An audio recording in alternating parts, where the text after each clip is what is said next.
नू हिंसा में अब नए नए खुलासे सामने आ रहे हैं। हरियाणा सरकार ने कुछ और खुलासे किए हैं। इस हिंसा के तार अब राजस्थान से भी जुड़े हुए बताए जा रहे हैं।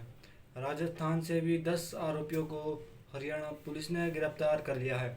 राजस्थान से किए हुए इन आरोपियों से लगातार पूछताछ हो रही है।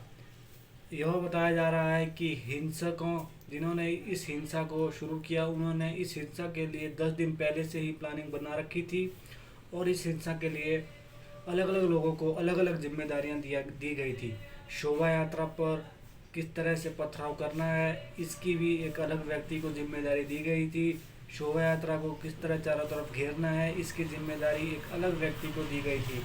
तो पूरी तरह से यह जो हिंसा थी यह प्री प्लानिंग की हुई थी और इस हिंसा में दो आरोपी जिनकी पहले ये बदला लेना चाहते थे, इसमें जुनैद और नासिर का बदला लेने के लिए इस हिंसा को अंजाम दिया गया है। जुनैद नासिर जो पहले व्यक्ति थे, उनका बदला लेने के लिए इस शोभा यात्रा में हिंसा भड़काने की प्लानिंग बनाई गई थी और इस प्री प्लानिंग पहले से ही इसकी प्लानिंग हो रखी थी। और हरियाणा सरकार ने इस पूरे मामले में 60 से ज़्यादा एफआईआर भी दर्ज किए और 58 आरोपियों को इस पूरे मामले में भी गिरफ्तार किया है। और सोशल मीडिया पर हिंसा भड़काने के आरोप में भी 10 लोगों को गिरफ्तार कर लिया है। वहीं 128 से ज़्यादा लोगों को हिंसा के आरोपियों के रूप में हिरासत में ले गया है। साथ में हरियाणा सरकार लगातार इन लोगों से पूछताछ भी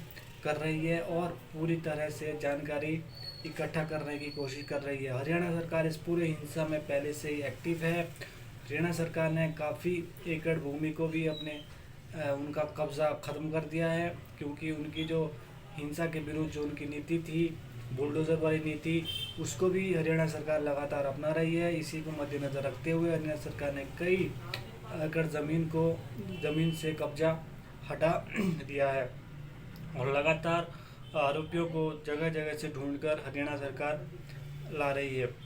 और जो ये प्लानिंग थी पहले से, तो इसका पूरा भंडाफोड़ कर जाना ज़रूरी था, क्योंकि अभी भी राजस्थान में कुछ आरोपी अभी भी छुपे हुए हैं और ये अंदाज़ा लगाया जा रहा है कि जो आरोपी राजस्थान में छुपे हुए हैं उन्हें जल्द से जल्द वहाँ से गिरफ्तार किया जाएगा, वहाँ से लेकर आया जाएगा और उनसे भी पूछताछ की जाएगी।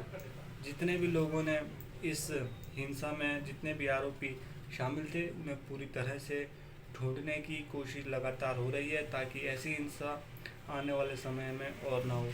इस हिंसा का असर पूरे भारत में देखने को मिला, क्योंकि जिस तरह से ये हिंसा को अंजाम दिया गया, जिस तरह से इसकी प्लानिंग हुई थी, इसकी प्लानिंग काफ़ी बड़े स्तर पर हुई थी, परंतु आरोपी उस स्तर तक इस हिंसा का अंजाम देने में असमर्थ रहे। पुलिस ने उन्हें जल्द से ही अपने कंट्रोल में ले लिया था, इसलिए यह हिंसा ज़्यादा बड़ी नहीं हो पाई है। जिस तरह से शोभा यात्रा पर पथराव हुए, वो पहले से ही प्री प्लानिंग थी, यह सूत्र बता रहे हैं। यह जब पूछताछ की पुलिस ने, तो उनसे ये जानकारियां सामने आ रही है कि नासिर और जुनैद के बदले के लिए यह पूरी प्लानिंग एक तरफ से की गई थी, ऐसा सामने देखने को आ रहा है। और यह भी बातें आ रही है कि जो आरोपी थे वो पहले से ही पूरी तरह से तैयार थे इस पूरी हिंसा को अंजाम देने के लिए।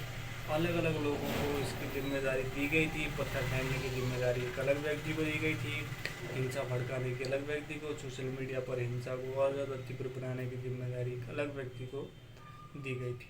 जय हिंद, नमस्कार।